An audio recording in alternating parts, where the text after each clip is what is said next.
You are listening to the Retina UK Talking Travel Peer Support Group meeting recorded Tuesday, the 10th of December 2024.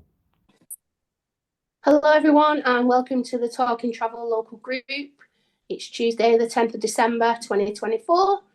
For those that don't know me, my name's Rachael and I co-facilitate this group with Richard. I have Bardet-Biedl syndrome, which is a rare genetic syndrome. And yeah, that's a bit about me. Before I pass to Richard, as Mark has already said at the beginning, just a reminder that if we can ask everybody to be in a quiet space and respect each other. So if you do have a question, please raise your hand or please put in the chat box. Or if not, once our speaker from tonight has spoken, you can just sort of say your name and any questions, we'll take them. So I'll pass you over now to Richard and he'll tell you a bit about him. Hello everyone. Thank you for coming to the Talking Travel local group this evening. And I'm Richard Zimbler, and I also have Bardet-Biedl syndrome. I'm completely blind, and I'd just like to thank Anthony Gough for coming along this evening to talk about the North Wales accessible holidays for blind visually impaired people. So I'll now hand you over to Anthony Gough, and he can tell you yourselves a bit about him and everything about the holidays as well. Okay, hi everyone. I'm Anthony Gough, and I am one of the trustees of North Wales Accessible Holidays for the Blind and Visually Impaired.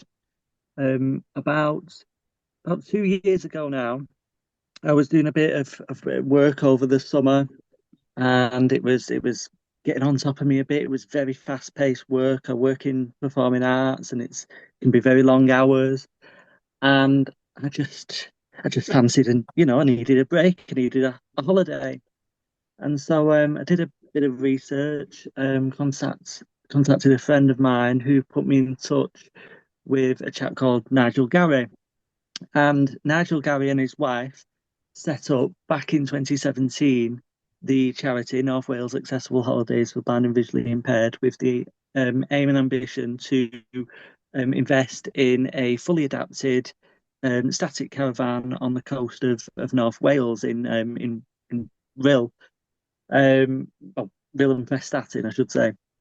And since we've been able to, keep fundraising, most of our funding's been through very kind public donations and supermarket collections. We do a lot of supermarket collections, so if you ever kind of hear us or see us in the supermarket, come over, say hi, find out about the charity.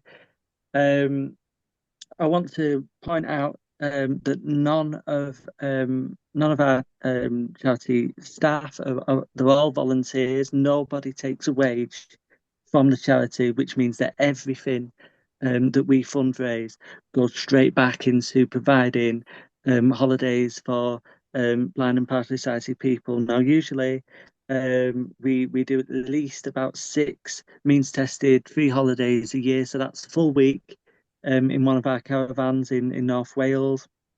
And for the rest of the year, we do subsidised rates, which at the moment, during the low season, so up till around the end of March, early April, it will be £250, and then as we approach the summer months, it's then £300 for the week, which is, massively subsidised when you look at even other. There used to be another charity that did something similar, but they've unfortunately now folded.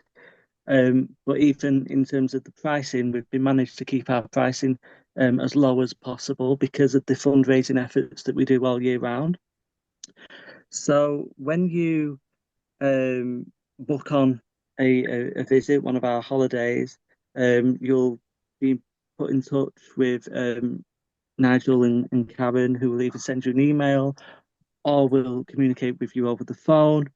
We'll usually send you out an agreement letter, which will just make sure that you kind of meet the terms and conditions and the eligibility criteria of the caravan, which is basically that a person, now it could be a child, it could be an adult, but a person needs to be registered, either partially sighted or blind.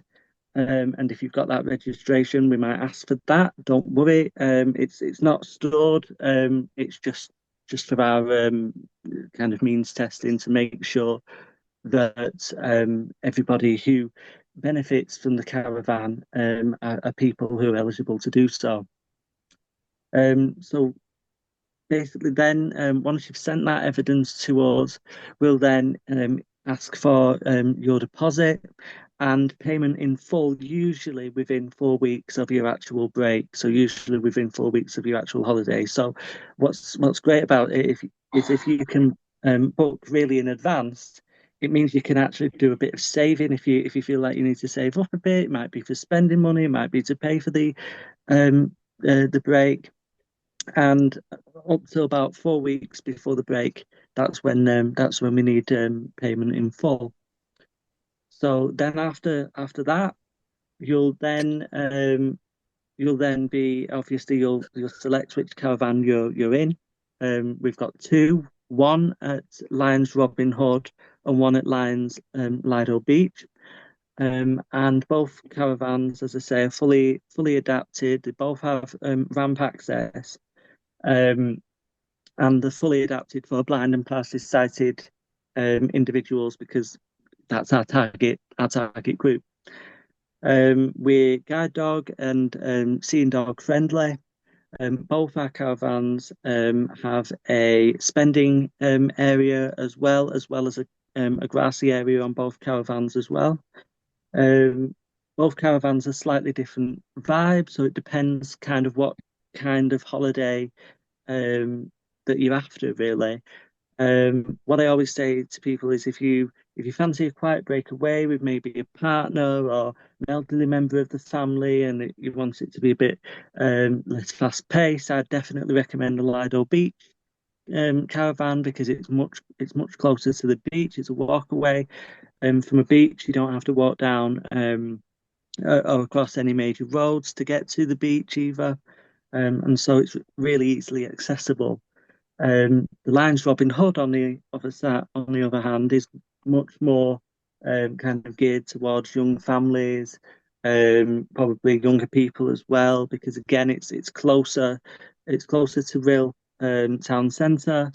It definitely got much more in terms of facilities on that site, but a lot of those are kind of geared towards young families.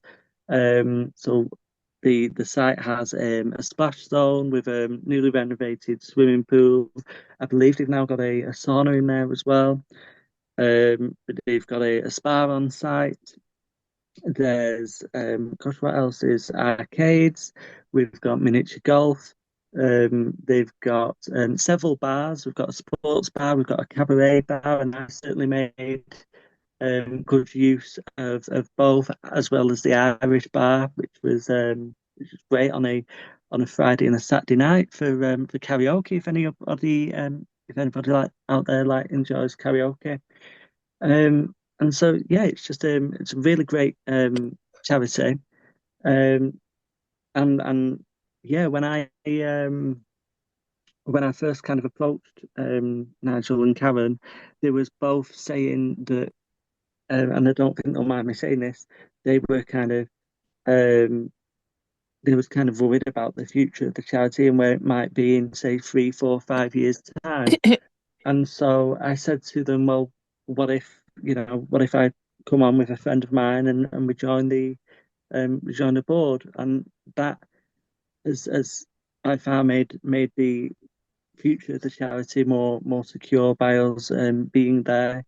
It's meant that we've been able to look at all of the different groups that we're getting in and doing talks like this one, and yeah, really promoting the caravan and the cause.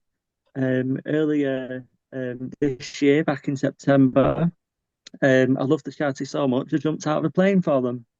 So I did a 13,000 feet skydive back in September to raise funds for the charity, and I think it was just under 850 in total that I managed to raise in the end, which is amazing, which is awesome. And that, just to put it into context, that £850 will be able to pay for up to 3 means tested holidays for young families that might not be able to afford a breakaway.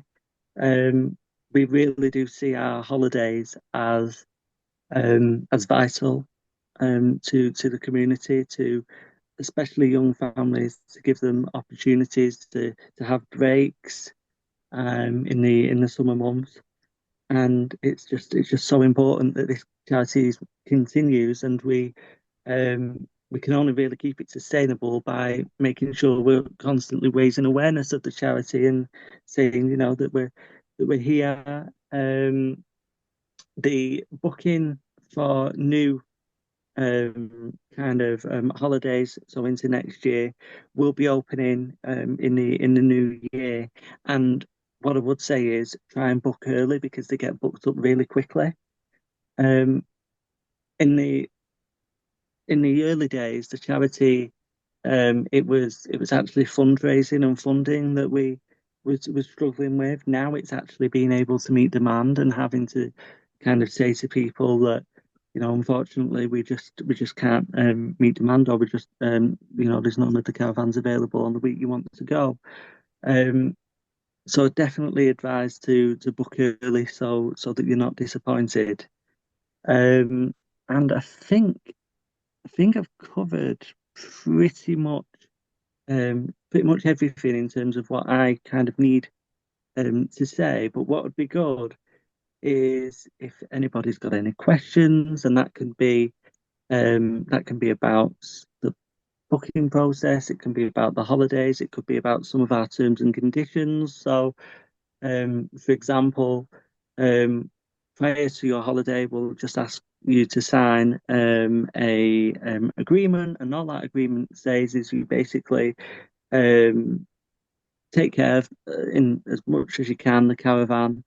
Whilst you're there, we understand that accidents and breakages and things like that can sometimes happen, but we're talking about real neglect.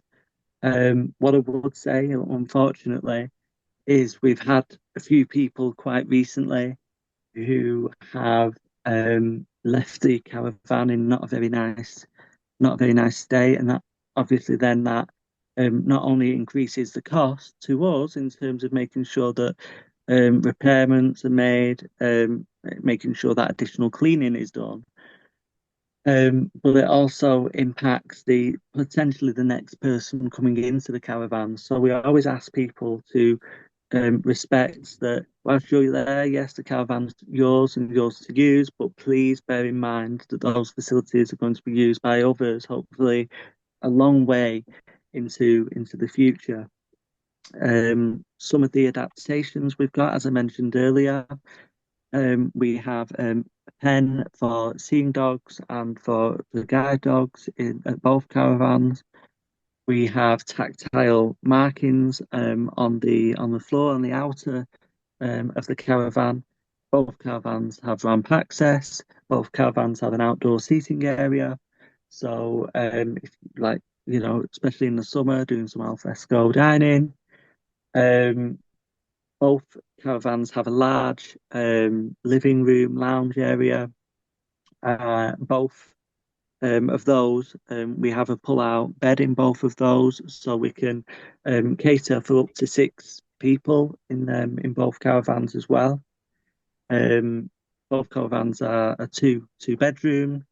They'll have a main master suite as well as a small twin room as well as two shower rooms. So again, what's great is I go on holidays with a friend of mine, and what's great is obviously we have that shared space in terms of the dining lounge area with large TV. We've got large print and braille games if the weather's not very nice as well outside. So we've kind of thought of that as well.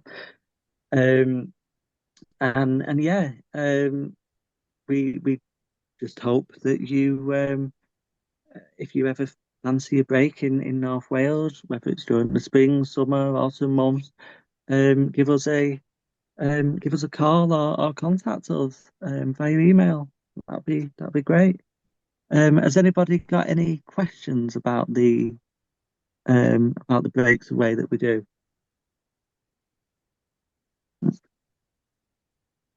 And I'll start off then, Anthony. So, Yep. In the caravans, you said the one, I think the one near Rill is more sort of the younger sort of people, in a sense. Yeah. And you said that they have two bedrooms and then also a pull out.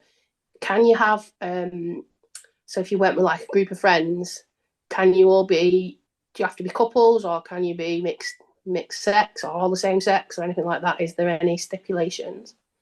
No, there's not really. No, you can be couples, you can be a group of friends that come to the caravans as well. And again, in terms of family groups, we've had nieces and great aunts staying in the caravan. We've had we've had young families with children staying in the caravan as well. So a real mix actually of a client group coming along. And as I said, so long as it's up to 6, and all we really ask is we have what we call a church notice board, and we have that up in the caravans. And when you first visit, so on your first visit, we'll do an orientation as well with you, so you'll be able to kind of get your bearings around the caravan. You'll be able to everything will be kind of explained in terms of kind of the gas hob. We've got talking microwaves in the caravan as well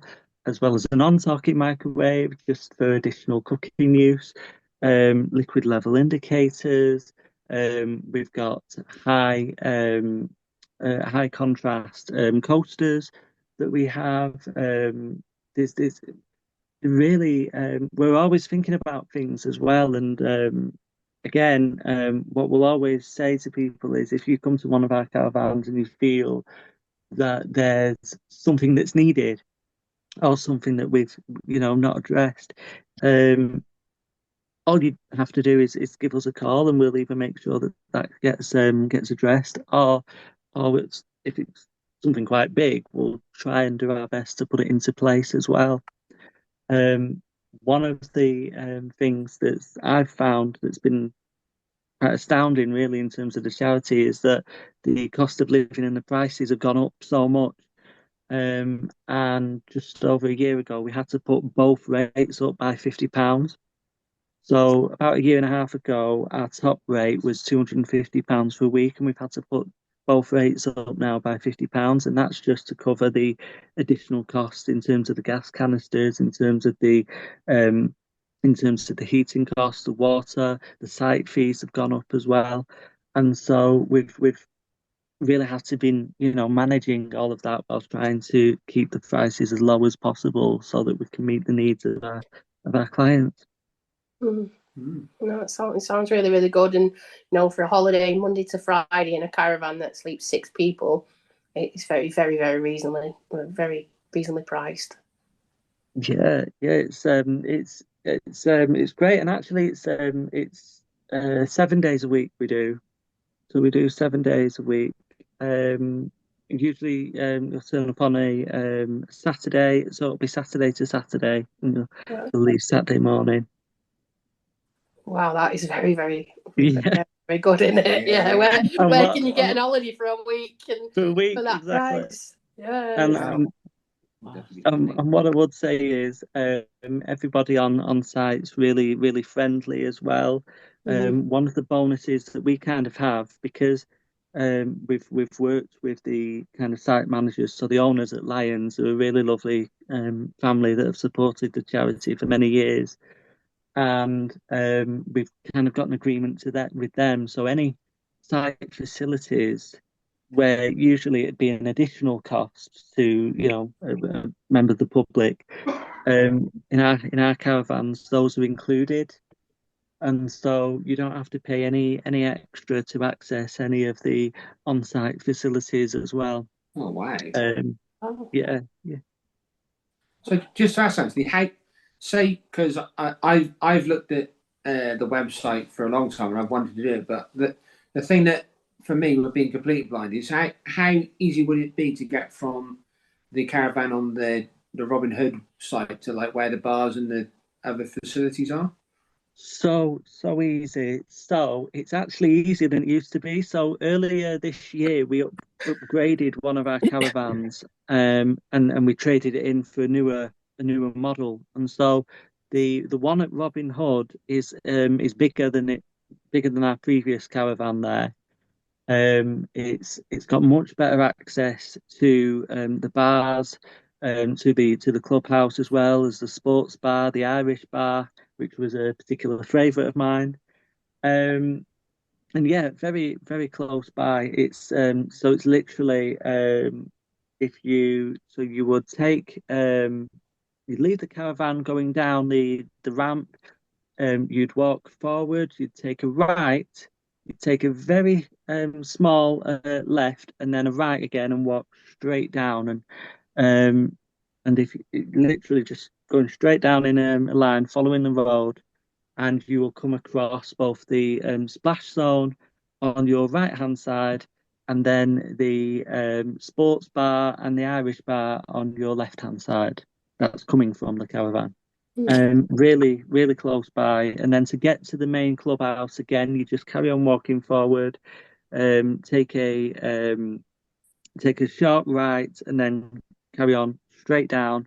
And again, on your left-hand side, you'll come across all of the main kind of clubhouse facilities, the arcades, the information, and reception as well.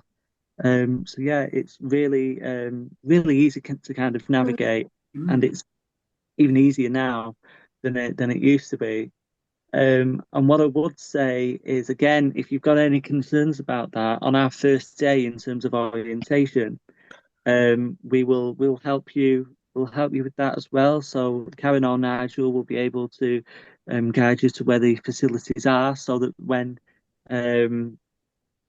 we kind of leave you and you can get on with your holiday, you'll then be a lot more confident in terms of navigating the site. Oh, great. And is Yeah. the shops on there as well? So like getting groceries Yeah. and stuff like that. Yes, there's a grocery shop, there's a fish and chip shop as well. They've started doing they do wood fire pizzas on site now as well. We've yeah, there's lots actually. What I would say, and this is just me, that if you want to save a few quid, I'd avoid the on-site shop. That's one of the tips I'd give. Avoid the on-site shop, and there's a Premier shop, which is just if you leave the caravan site and walk down the Wilcox Road on your left, and you carry on going straight down, you'll find a Premier shop, and it's much cheaper. Got everything you need. And yeah, save you a few quid, because the Spar shop that's on site is very expensive. Yeah. I was shocked how much a banana cost. It was terrible. Really? Wow.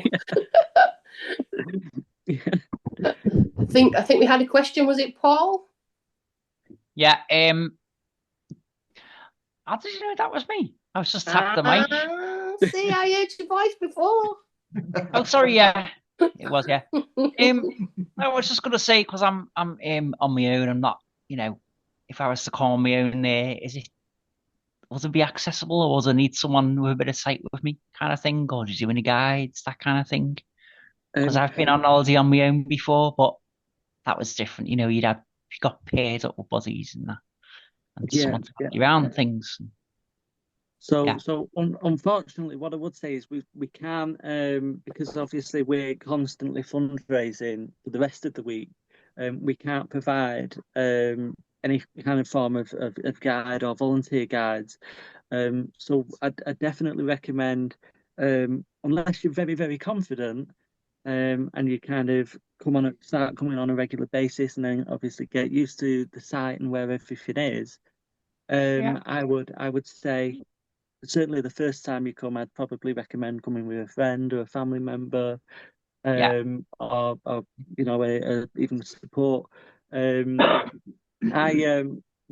go with a friend of mine, and we split the cost. So actually, for us, it ends up costing 150 quid for a 7-week holiday.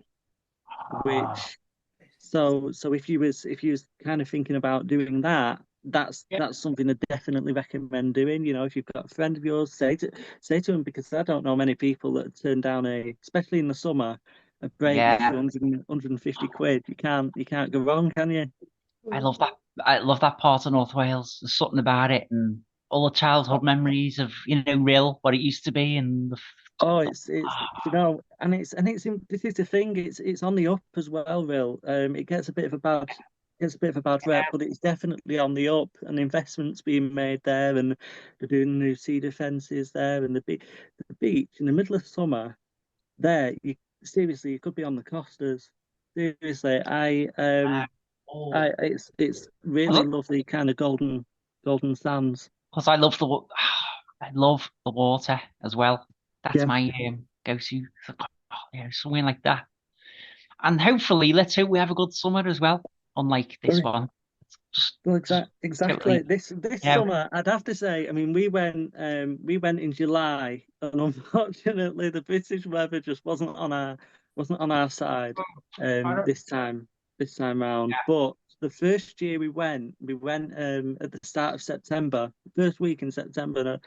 And I remember it clear as day, because for whatever reason, the kids went back to school, and the summer just arrived. It was for about a week and a half. It was in the 30s. It was really lovely. Yeah. Oh. And you can't beat it. One of the other things I'd say is during the summer months, at Robin Hood site, they have a train service that goes around the site and picks you up. So if you need to get to, say, the main entrance and you don't fancy walking, or if there's a certain part of the site you want to get to, so the splash zone, for example, or the sports bar, then again, if you let them know, and then they'll be able to kind of drive you there on the site train. Okay. We'll keep that in mind. Yeah. Sounds good. Yeah. Any other questions? I think Mosey, is that you, Mosey? I think she has a question. She's waving her hand. Is that you, Awesome. Mosey? You're on mute. He's muted.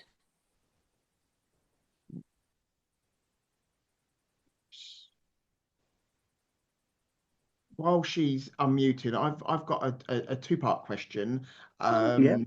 So the first is there a particular ratio between sighted and non-sighted occupants of a caravan? So, for example, I like to caravan with Caroline. I'm visually impaired. But sorry, Mosey, did you want to say your question and I'll come back to mine? Whatever. Yeah. Okay. Go on, then. You shoot, because you were waving your. You no worries. I was saying, and I'll follow in. If you chose to do the beach, what facilities are there at the beach? Is it connected to the other part where the other caravan is? So, yes, it is connected. So there is an on-site cafe bar that's at Lido Beach, but it's much more of it's a much quieter caravan site, Lido Beach. It's not far from the beach though, so the caravan is by the side of the path that goes directly onto the beach, so you can literally step out the caravan, follow that path. It's about a 4 or 5 minute walk, and then you're at the beach. Right on the sand. Yeah, but you could also walk to the facilities where the other caravan is. Yes, that's it. You can use the facilities of both caravans. Yes. Yeah. Okay. So if you was at Lido Beach, it would just mean I would definitely say, if you want more facilities, if you want like a bar and more of the eatery places, so they've got a fish and chip shop, they've got a pizza place, they've got several bars and cafes actually on Robin Hood. If you kind of want more facilities, then I'd definitely go for Robin Hood, definitely. And it's my preferred caravan out of the two. If I had to choose, that would be the one I prefer. Yeah, I was just meaning it for access, say, if you wanted, to not to cook, how far would you have to walk? If you were staying down at the beach, would you have to take all your food for the week, or is there access? I would definitely, I'd definitely. So if you was going to Lido Beach, I definitely recommend either spending, a couple of hours getting in some groceries, Right. or again, one of the things we've started doing now is getting orders in, so we can, when we go, for example, we order in from Tesco, and then they'll bring it to the caravan. Right. We'll Okay. bring it to the site, so you just let them know. So we're on a Robin Hood. It's on Chestnut Gardens, so we just say, come to the junction between the bridge and Chestnut Garden, and we're the first caravan. If you come there, we'll be able to unpack the shopping, and then they'll just leave site then. Yeah.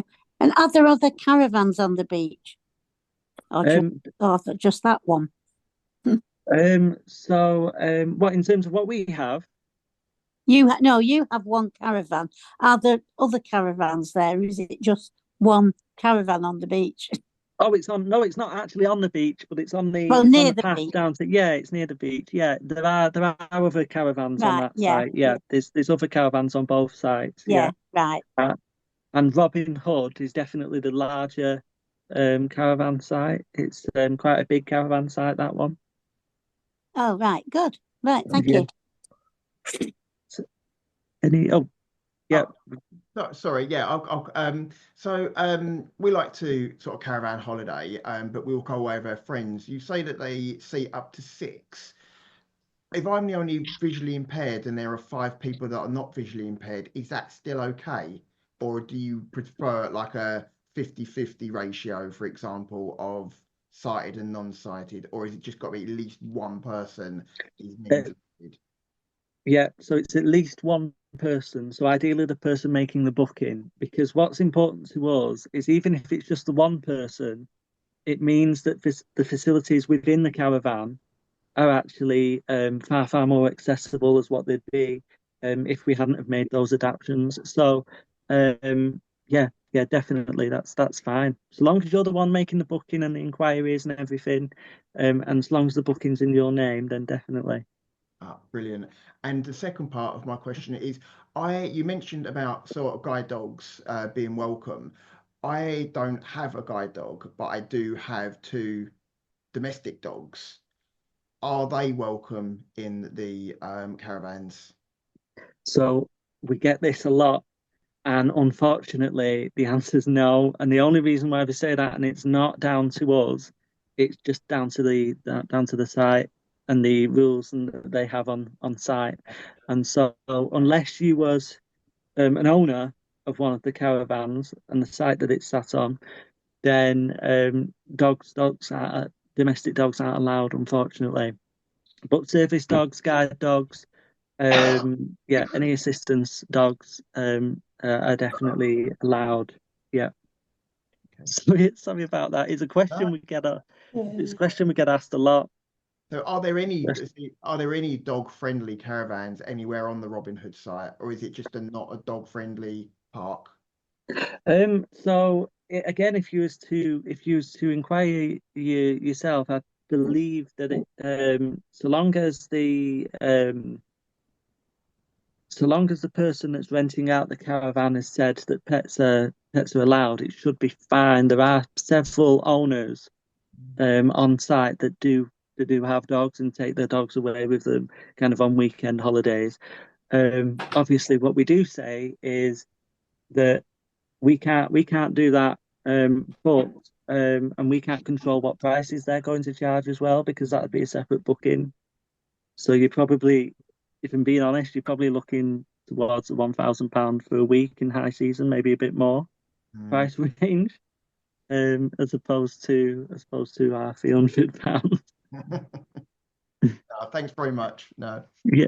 we would never leave ours. We take them everywhere, so we would never ever leave them on their own. So it's just why I'd like to ask. I'm working. I'm on the board, and I'm constantly working to try and get that changed. So if I can, I will do my best, because if I'm being honest, so long as it's a well-behaved dog, I personally don't see why it should be an issue. But we'll see. Hopefully in the future. It seems silly to put these two words into the same sentence.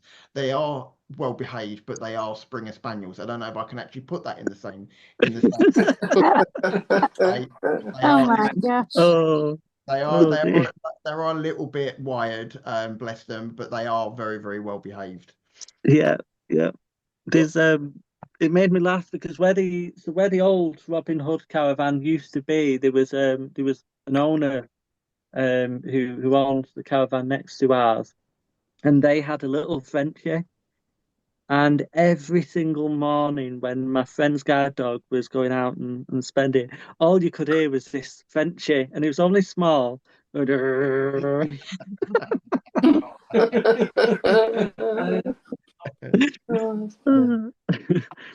So any other questions about the caravans? I've actually even some of the things to do in North Wales as well, because there's plenty of places to go and excursions that you can go on, and plenty of places to visit as well.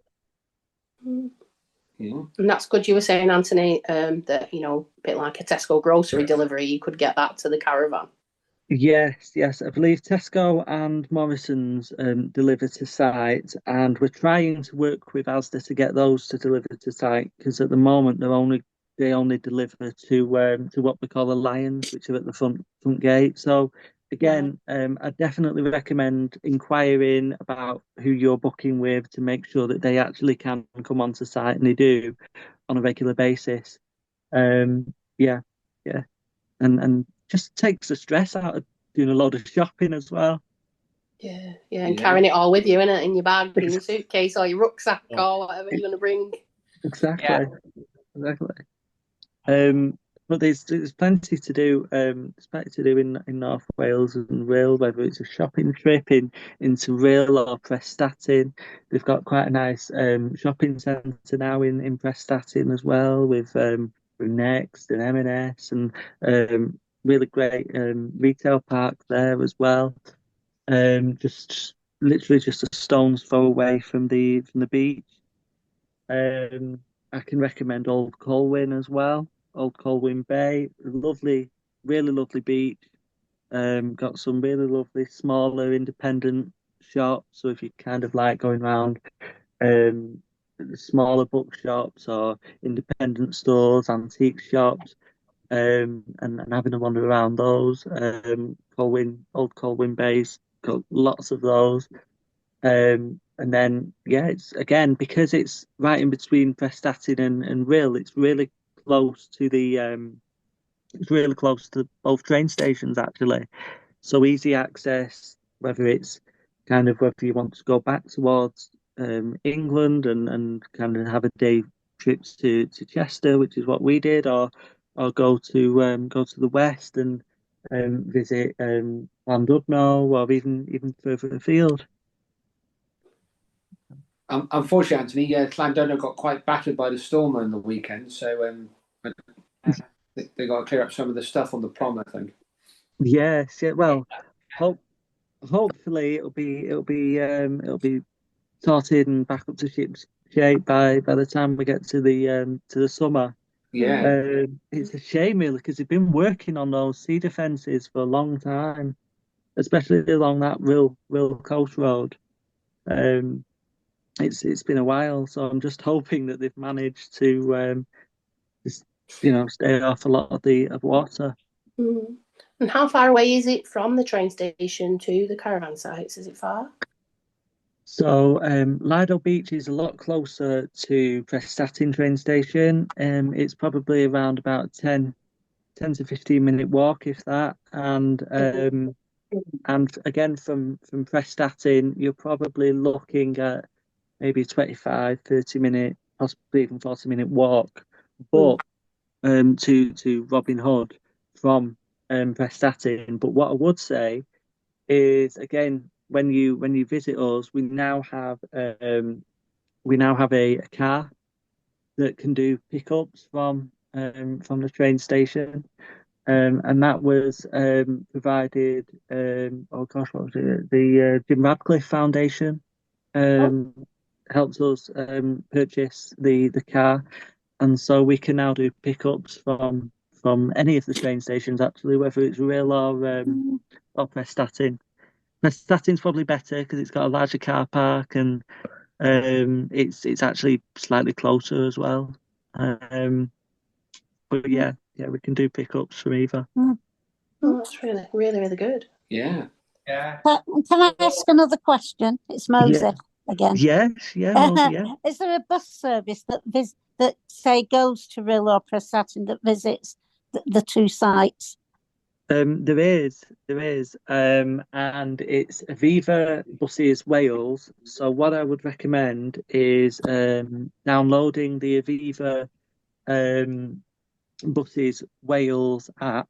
You can get the app, and you can buy either a 3, 4, 5, or 7-day bus ticket.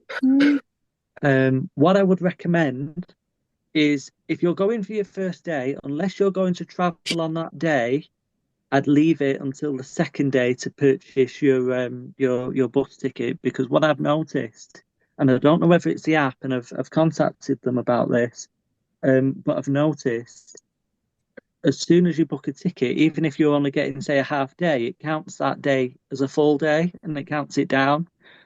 To the point in which, if you wanted to stay for a couple of hours on the last day, on the last Saturday, and you wanted to just to explore North Wales, then you'd have to pay for an extra ticket. So unless you're going to use that ticket, I'd recommend purchasing it on your second day.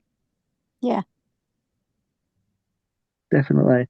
And the other thing I would say is that, again, they're not, I don't think they're particularly cheap either, the buses there. And sadly, obviously, because I'm from England and I've got a national bus pass, my bus pass doesn't work in Wales. No, that's right. It doesn't work in Wales. I've had that before, yeah.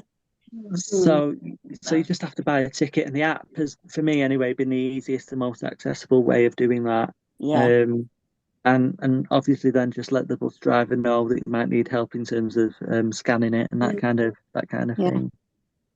And is the local taxis in the area or anything like that as well, Anthony? Yes, there are. You can get Ubers, although what I would say is, if you are on site, it can take a while to get an Uber. So what I'd do is I'd probably just go to reception, and they can either order you a taxi, or they can recommend taxi companies as well around and about. Okay, There's also a drawer actually in the caravan, in both caravans, underneath where the TV is, and that has a load of materials, leaflets, cards for taxi services.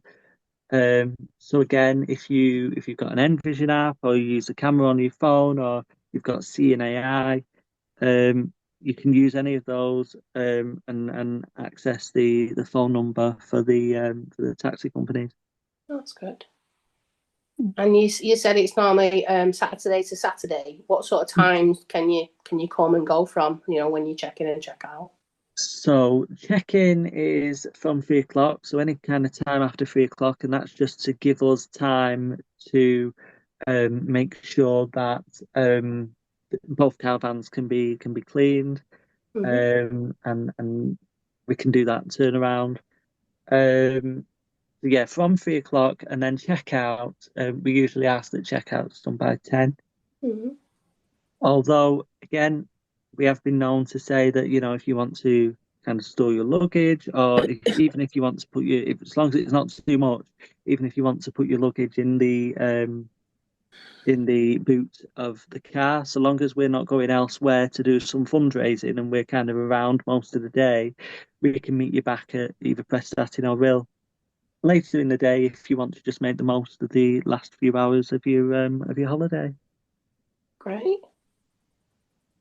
I've just got one question in regards to the eateries on site at Robin Hood. Just for obviously to make it easier for accessibility, if someone were to ring up and order their food, could it be delivered to the caravan? I believe they asked. So some of them, so certainly the pizzas, they are starting to do deliveries pretty soon. Again, we've got again, if in that drawer, there's plenty of if you don't want to cook, there's plenty of takeaways, pizza places that are really, really close by. And again, if you ring one of those up, usually 9 times out of 10, they won't have an issue. They won't have an issue coming on site just to make those deliveries. Just as well, Anthony. I take you get Wi-Fi in the caravans, and does the Just Eat app work? Does the Sorry, I'm just saying, is there Wi-Fi provided in the caravans, and does the app Just Eat work up in North Wales? So, what I would say is, unfortunately, again, the caravans don't have Wi-Fi in them. So again, this is something that we're looking at and trying to get on site. It's more of a site issue than us in terms of being able to provide that service. But the Just Eat app does work in North Wales, but obviously you'll have to use mobile data to access.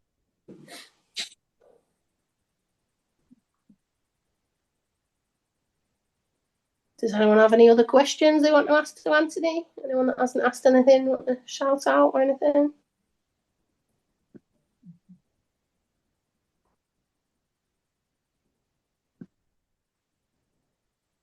No, okay. So Hang on, I've got one more. Sorry. Oh, have you? Go on then.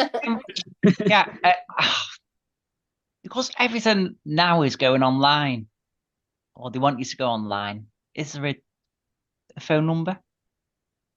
Oh, what for the caravan? You wanted to inquire and book and all that. Yeah. Let me just get our number. I can. I'm pretty sure on one of our events we have a number that you can ring, and it will be Karen. It'll be Karen's. What I'll do is just so I'm doing my own due diligence and I'm not sharing people's personal numbers and getting them mixed up on here. I will confirm that for you, Paul, and I will make sure I can get that sent to you so that you can access that as well. But yeah, it'll likely be Karen's number because she usually takes in all of the bookings. What we can also do, Anthony, is after tonight's call, we do a follow-up email with the recording. So any information, so everyone that's registered will get it. We can share the details of that'd be good. days, email, telephone number, any details that you can send over. We can then share them in the follow-up email, and everyone will then get that. So yeah, that'll be great. I mean, I just can't find it at the moment. I do know we definitely have one because that's how I made my first inquiries, by ringing them up. Yeah. So we do definitely have a phone. Great. Right. Yeah. Okay. Does anyone have any last questions that they want to ask Anthony? Well, just want to say, Anthony, on behalf of the group, thank you very, very much for all the information. The holiday, both caravan sites sound amazing, and I know me and Rich have been sat here sort of saying we're definitely going to go, we're definitely going to try it. Yeah. So thank you from everyone. Lots and lots of information there, and had lots and lots of good questions off everyone. So from everyone, thanks, Anthony. Thank you for talking tonight. No, not a problem. And again, so if you can again access our website, so it's North Wales Accessible Holidays for the Blind and Visually Impaired.org. I know it's a very long web address, but if you just put in North Wales Accessible Holidays for Blind and Visually Impaired in Google, you'll be able to find our site. And on that site, there's videos that can go through where everything's located from.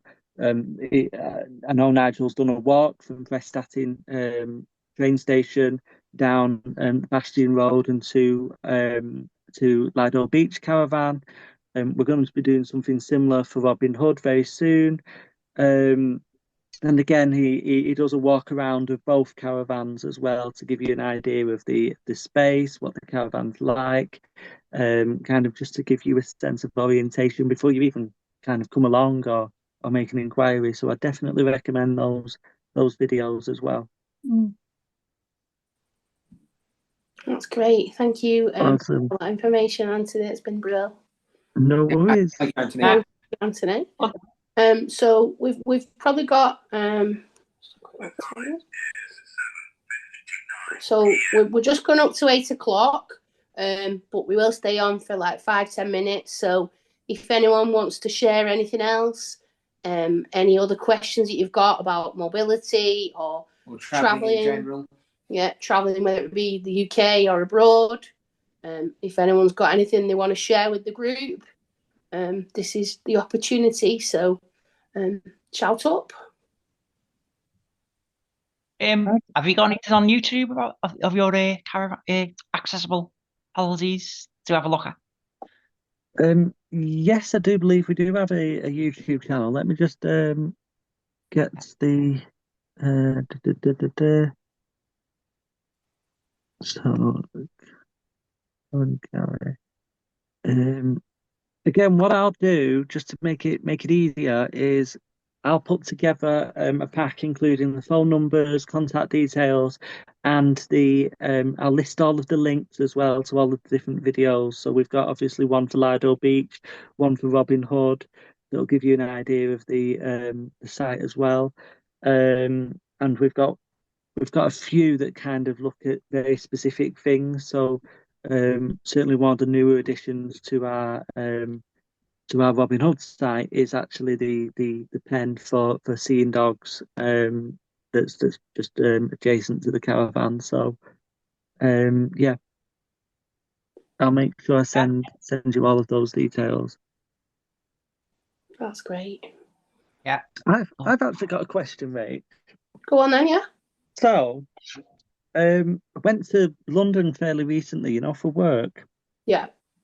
And I've been told that so long as it's on a London bus and it's one of the, I don't even know what they're called, one of the circle things with the logo for the TfL.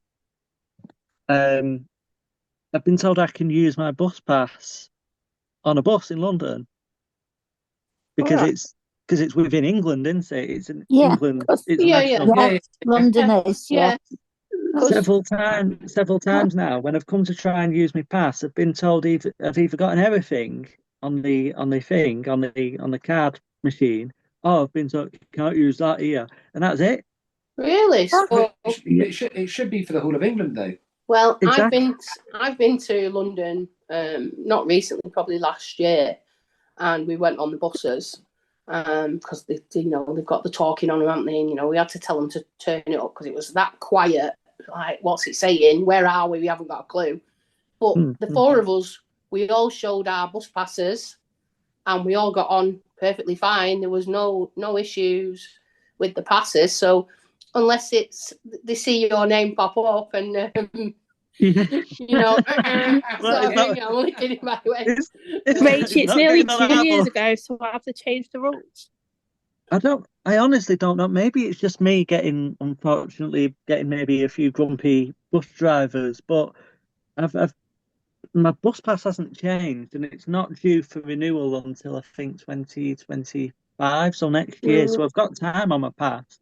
Yeah. Because also, do you know what I found out? So a couple of weeks ago, I went with my mum on the bus and we went I was going to the eye hospital in Manchester. So we drove the car so far and then we got on the 42A and went into Manchester. And we got on and mine has the plus on the pass, which I've used many a time and got a companion on it with me for free. Now we got on, and the guy said, no, that doesn't exist anymore. You know, you don't get a plus. But then when I asked the Rovie, and she's currently working with Rich, she said it does still exist. So I'm not really sure. I don't know if anyone else has had. I've never been allowed to a free person with me.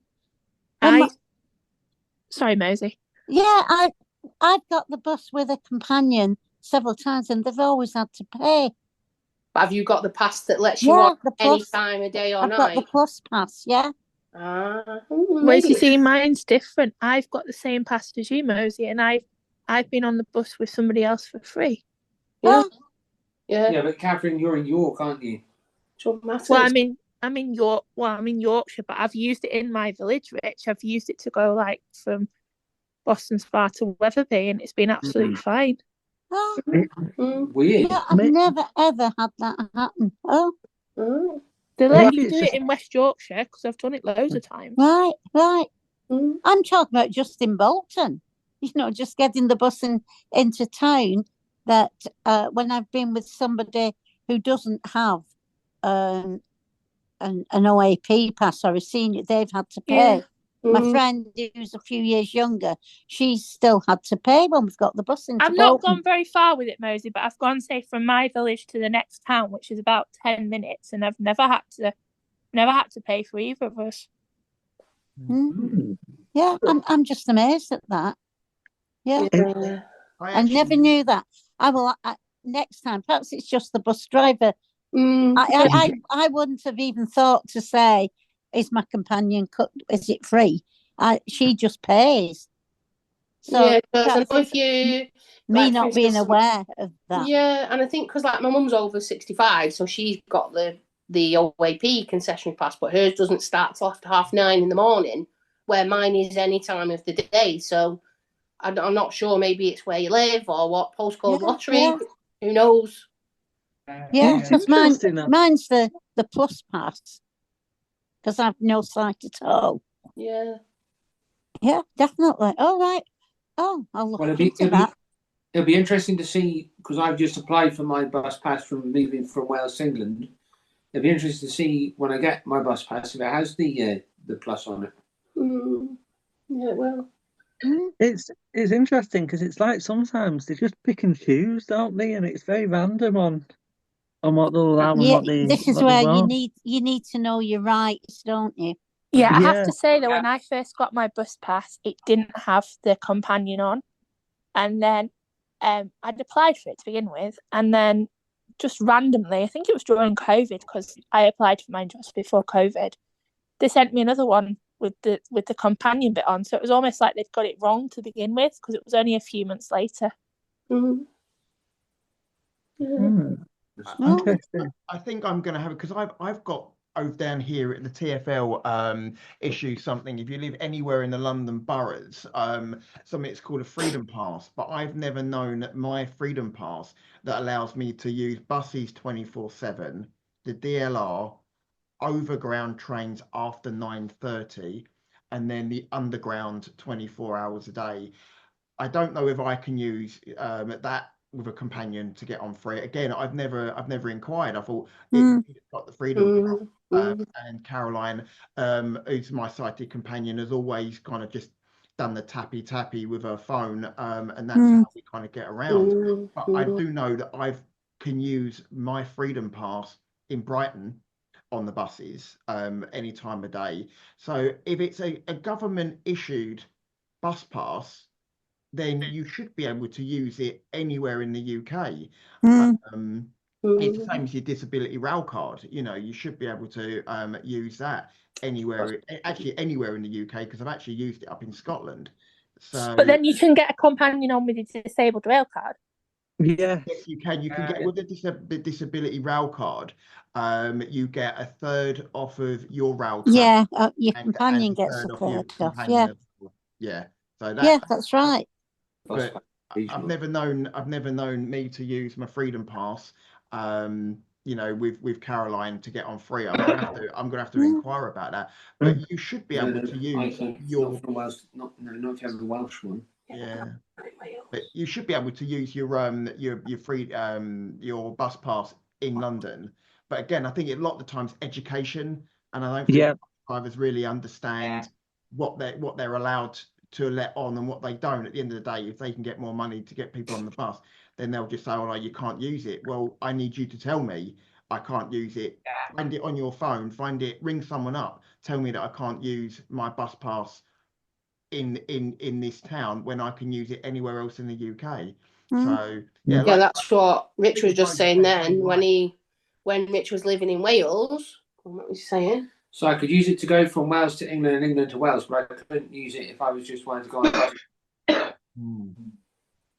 That's interesting. Sorry, when couldn't you use it, Rich? I missed when you couldn't use it. So I could use it to go from, for example, when I lived in Welshpool, I could use it to go out of Welshpool into Shrewsbury and then Shrewsbury back into Welshpool, but I wouldn't be able to use it if I was going from, say, Shrewsbury to Telford, like in England. Oh, so because it was a Welsh and end one. point had to be in Wales. Yeah. So when he used to come here and he wasn't living here, we'd both go on my pass.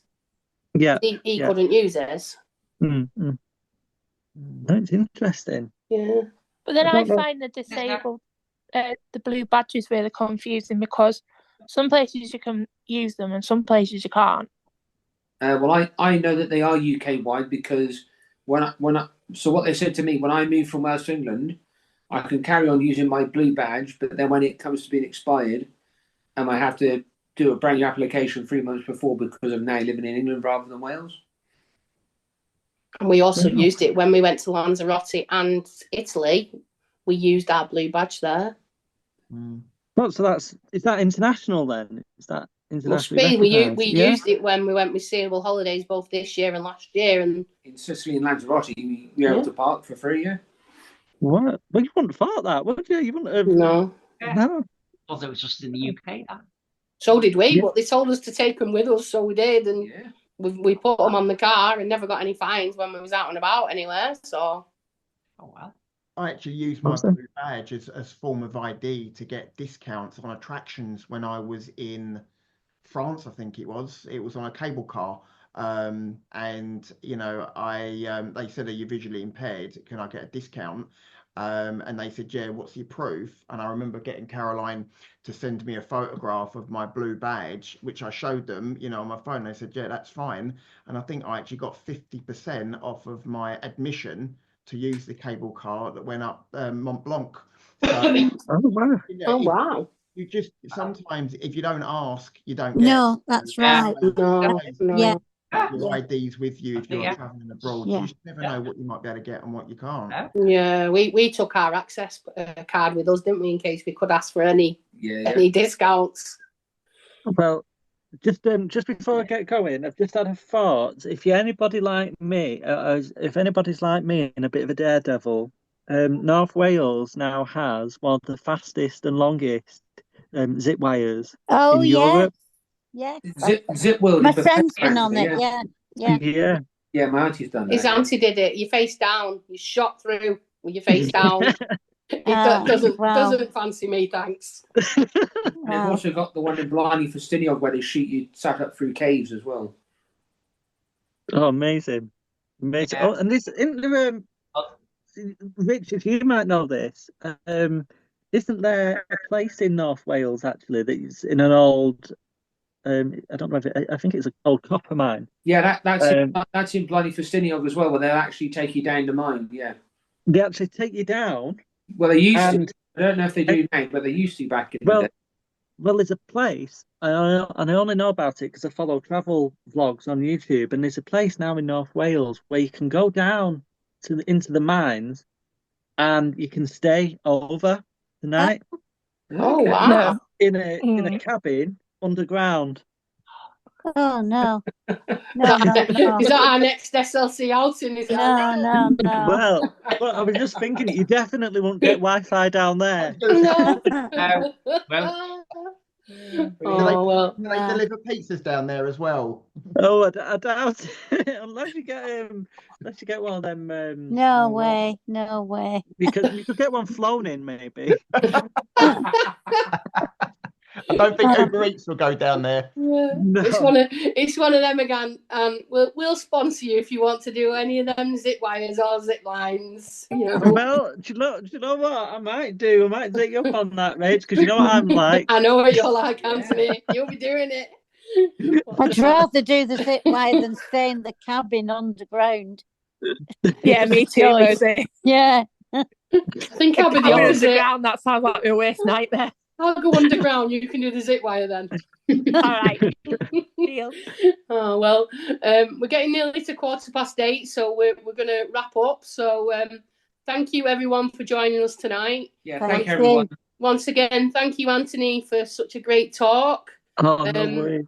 Thank you to Mark and Caroline for all the housekeeping and keeping everyone in check and all the recording and everything that they do for us. And just to say thanks everyone. This is the last one now before Christmas. So happy Christmas everyone. Yeah. Happy Christmas. Have a great Cheers, Christmas. thank you. Yeah. Happy Christmas everyone. And the next Thank you. one, the next Talking Travel group will be February. So we'll keep you all posted. Mark will be doing he'll send out the recording once it's ready with a follow-up email with links and information which Anthony will provide to me, and I'll get it across to Mark and we'll make sure we share it with you all. So once again, thank you everyone. Happy Christmas to you all and take care. Yeah.